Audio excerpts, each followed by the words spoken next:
There's a problem. Needs to speak for itself. This one doesn't. You have a problem. There's a technical problem. You have a problem. If you look at the body here, and you look here, there are different things. This one is a forgery. That's the way you puzzle. That's his This is a forgery. Council, this is not a forgery because of this. Can we? No, I hope you don't mind me separating them. I want to show you what it is. Hi, John. Hello. Pole sana tena. Pole sana mambo yote.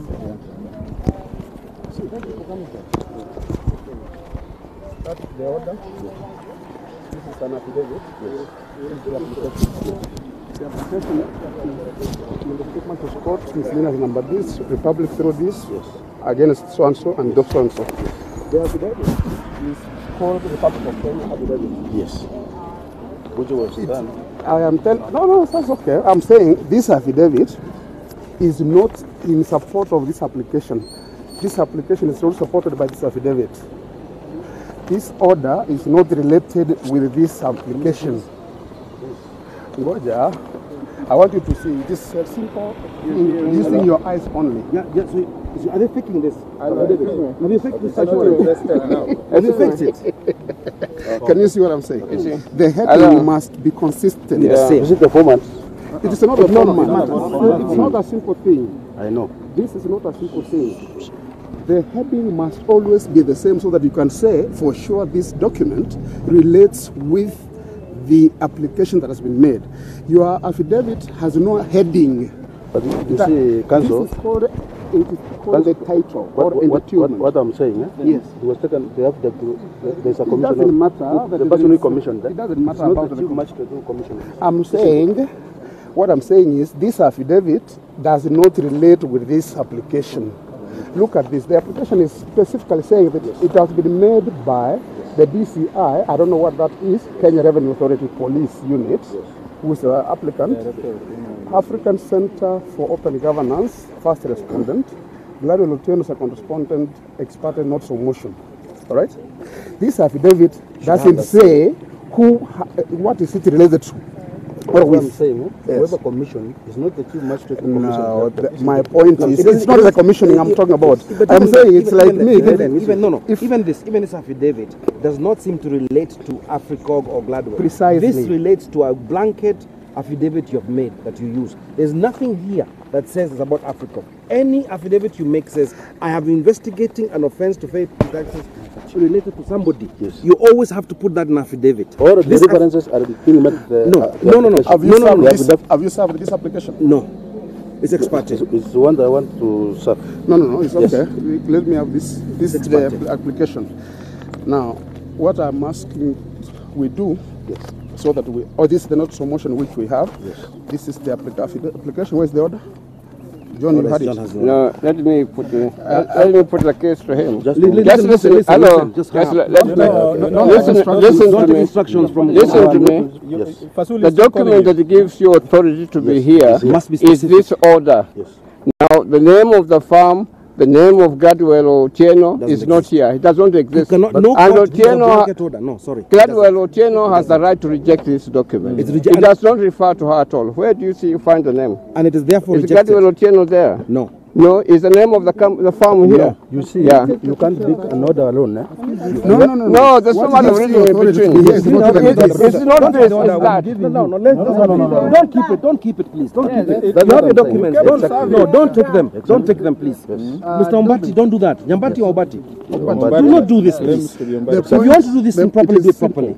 Do not force yourself. Okay? This is on live television.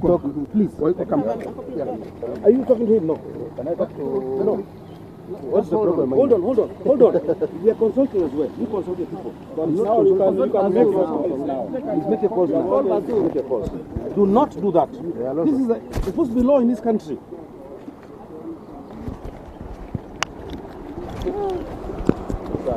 Well, there you have it, the proceedings here at the AfriCOG offices here in Lavington. Just some controversies are going on. The lawyers here, Harun Dubi John Khamino and the others who are acting on behalf of the civil society and AfriCOG specifically here, just questioning the order that the police and the team from the Kenya Revenue Authority came with.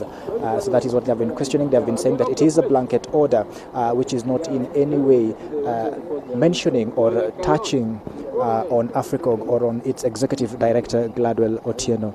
So that is what the deliberations were about, and the officer just making some calls and getting some directions probably on how to proceed forward.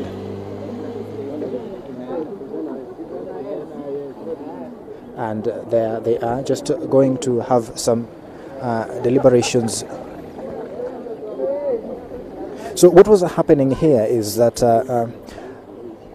we had been informed that there was going to be a raid being conducted at the AfriCOG offices, and we arrived here and we found the group of civil society gathered outside here, and some 2 vans here full of officers as well, also just next to the AfriCOG offices here in Lavington, next to the Mudangari police station where the AfriCOG offices are. And the members of the civil society have been questioning the motive of the tax audit which the police officers say they have come to conduct here at the AfriCOG offices. Gladwell Otieno earlier on complaining that this had not been done properly. She was saying that she had not, that this was illegal, that the officers were supposed to have secured an appointment and made this properly so that they come here and do it properly and not in the manner that it is being conducted at the moment. We'll try to get an interview with some of the leaders here anytime from now. Just to find out what exactly is happening. Remember, the civil society has been feeling that it has been under attack, especially from the government. The NGO Coordination Board has been saying that there has been a number of allegations against them, especially on issues of tax and operating several banks accounts and not filing their returns properly. So these are some of the issues that the NGO Coordination Board has been dealing with. And it's not NGO Coordination Board. There's nothing about AfriCOG. Well, we'll just try to get a reaction here from Maina Kiai on what exactly is happening. What is going on here? We don't know. AfriCOG is not registered under NGO Coordination Board because it's not registered under that framework. It's registered as a company limited by guarantee, which is a proper and legitimate legal way to do things. Now, here we come, we get a call this morning saying that there are KRA people here. They've come with 3 vans with police. To do what, we ask? So we come. And they say they've got a search warrant, which does not look to be a search warrant because the order does not specify AfriCOG. The order does not specify what they're coming to do. It looks like a blanket thing. And the forms are suspect. So the front page, it does look like a legitimate document, but inside there it's suspect. So we're asking who is this and what's happening. So we want to challenge this order, if it is indeed an order. And it was apparently done ex parte. How do you do a search warrant on an issue like this, which is in the public domain, immediately after Fazul Mohammed, the fake, fraudulent Fazul Mohammed, pretends that he has got control over a domain that's not in his realm? That is a suspicion. It is way too much. And we're asking the question, if indeed this regime, if these guys think that what's been going on the last few weeks, the last week or so, is indeed legitimate, why are they attacking people who are critical? For what reason? If you have won, as they say they have won, why are they fearing? These are acts of people who have stolen. This is how thieves operate. What should happen legitimately, according to you, if someone were to follow you up on issues of tax or on issues of registration? What should happen? Let me ask George Kigoro, who's the director of Kenya Human Rights Commission, which was audited by KRA. He'll tell you what happened then and why is it different now. George, please. Mr. Kigoro, how is an audit? You say this was supposed to be a tax audit. How is a tax audit supposed to be carried out? Okay, I don't know how a tax audit is supposed to be carried out, but let me just say what happened to us.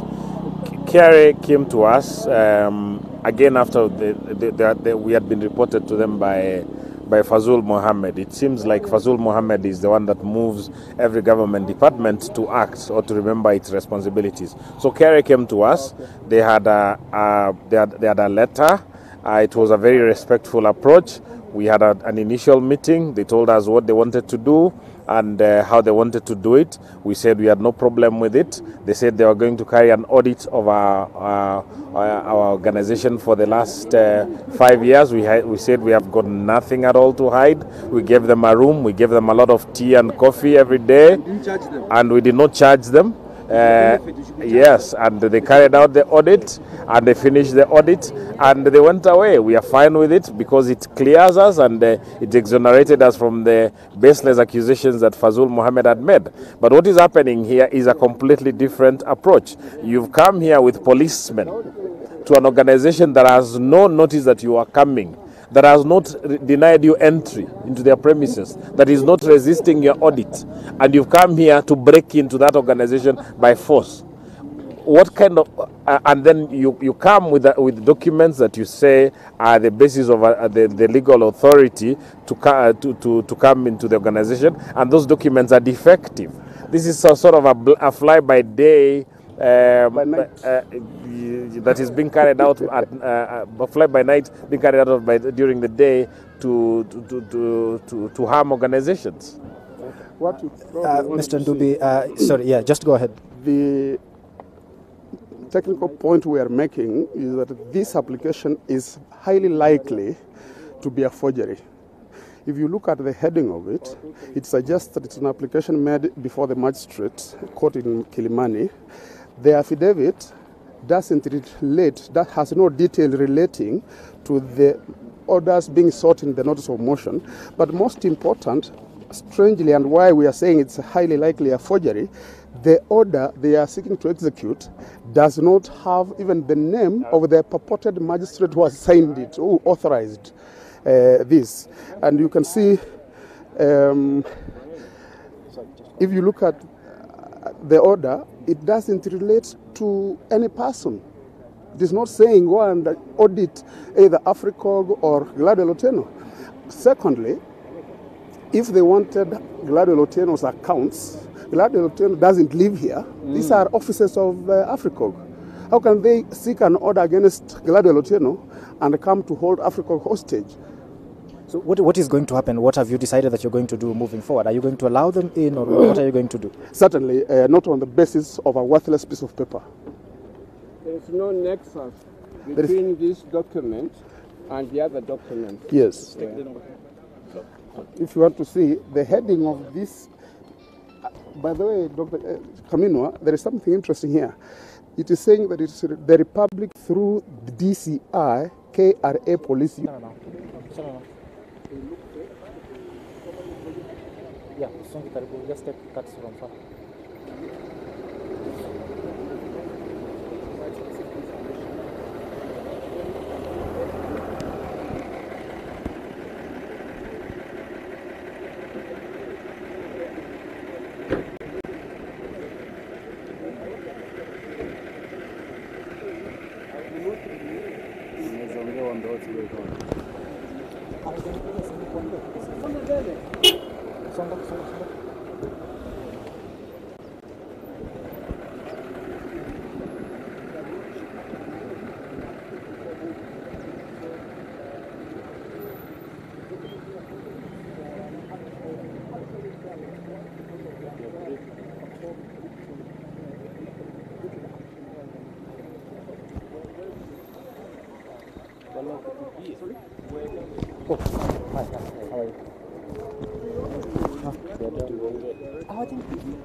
Live pictures there from Lavington, where there's still a standoff, it seems, after the AfriCOG offices were raided. They claim that what they've been shown on the affidavit does not match the requirements or the instructions that have been given out. Of course, earlier on, the Kenya Human Rights Commission also joined into that and said that Fazul Mohammed, who's the NGO Coordination Board Executive Director, is a fraud and an attention seeker who should not be given time to air his grievances. But there's also a lot of speculation about the timing of this raid, and there are those who are saying on Twitter here that if they have rules and regulations, they should stick by them. But earlier on, Maina Kiai was saying that it's not the regulations that they haven't stuck to, it's because they're being witch-hunted. Our very own Andrew Ching is following those proceedings very closely. Andrew?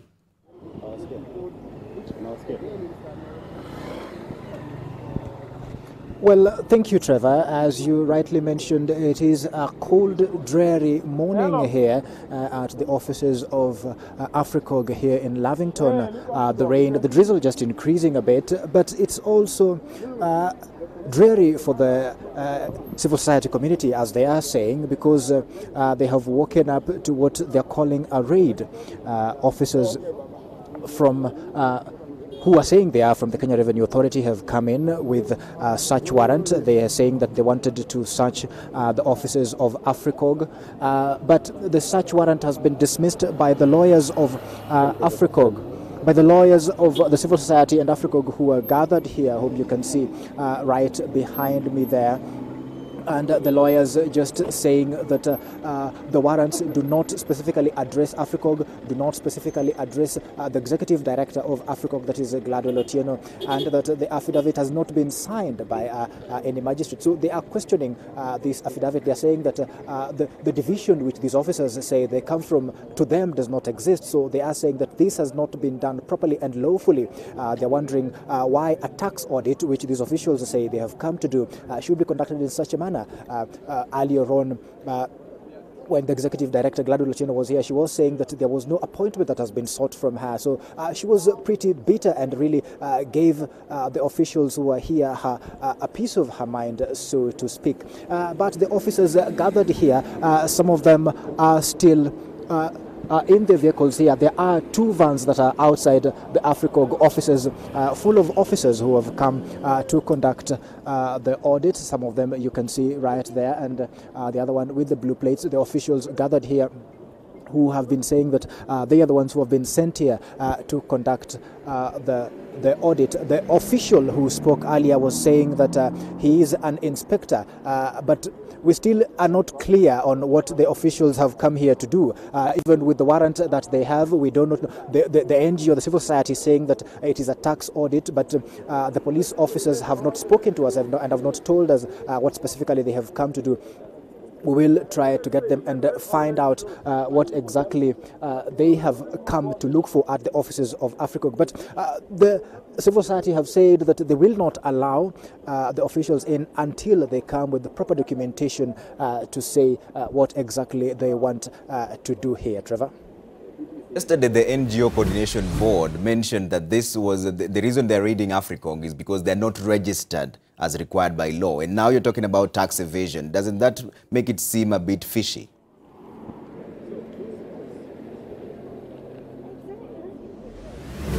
Well, that's exactly what I'm saying. It is not clear what the party, the officials, the government officials have come here to do. We have still not yet found time to speak to them. When they were speaking, they just gave the search warrant, which showed that they had come here. And another thing is that we've spoken to Maina Kiai earlier on, and he was saying that AfriCOG is not registered as an NGO, so it does not fall under the realm or under the control of Fazul Mohammed and the NGO Coordination Board. So there is still some miscommunication on what exactly is going on and who should really regulate AfriCOG then if it is not registered under the NGO Coordination Act. So these are some of the issues that are still conflicting and confusing, but we will try to find out what exactly should be happening going forward. Remember, the executive director of the Kenya Human Rights Commission, George Kigoro, saying that when a tax audit was being conducted in his organization, the KRA officials made an appointment and they came for several days and they were seated in the office and they conducted an audit and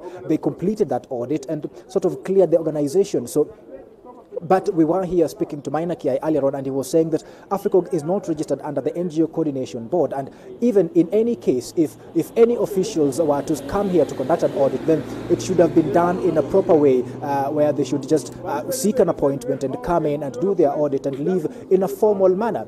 Remember, I told you earlier on about the words of Gladwell Otieno. She was pretty angry when she was speaking to the officer, the lead officer who was directing the officials that have come here. She was pretty angry angry when she was talking to them and saying that this is not the way a government is supposed to behave.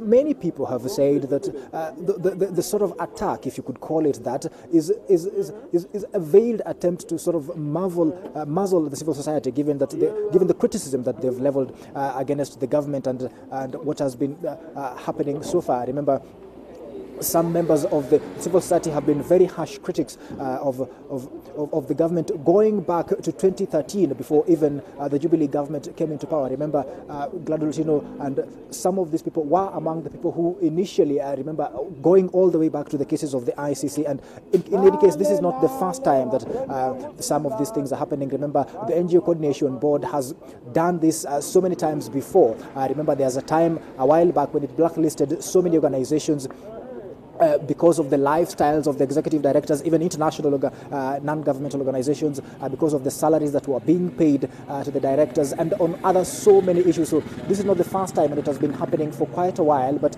this is the first time that we are seeing it at this level, where government officials have come to the gates of a non-governmental organization to conduct such in their offices. Trevor? Andrew, two final questions from me. One, yesterday, Kenya Human Rights Commission said that they had only seen those instructions on the media. They had not received any letters. Have they received those letters now?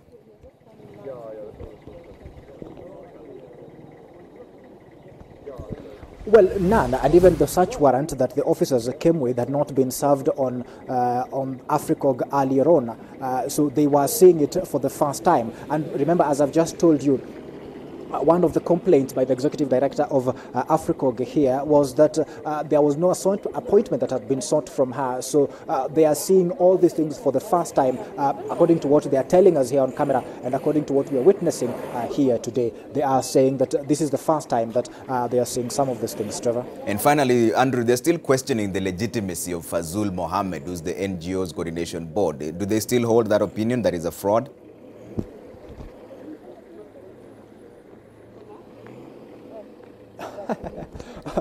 Well, I believe that right now they have bigger problems to deal with. They have the officers here to protect and to get probably a legal warrant if there is anything that needs to be handled first before they get to that. Of course, the issue of Fazul and his credentials and his credibility has been a discussion for a long time going back. But for now, they have been dealing with what exactly is supposed to happen today, what exactly is supposed to happen here today. Is it legal? And if it is not legal, then what are the proper channels that should be followed so that the organization also complies with the law, whether it is in filing tax, whether it is in registration, and whether it is in anything that is supposed to comply with legally, and what these officers need to do so that everybody at the end of the day does things legally. But as it stands now, their main complaint is that this attack, and if you can just see there, one of the vans which had brought the officers leaving the premises, but there are still others here. That is just one of the vans that has left the premises. But Trevor, as I was telling you, they have a bigger problem right now of trying to comply with the law at the moment, because the officers are still here. Some of them are still in the vehicles, as you can see. So the officers seem to be adamant that they want to implement what they came here for. That is a bigger problem for them now, so that they ensure that they comply with the law, and the officers also ensure that they do what is legal also. All right.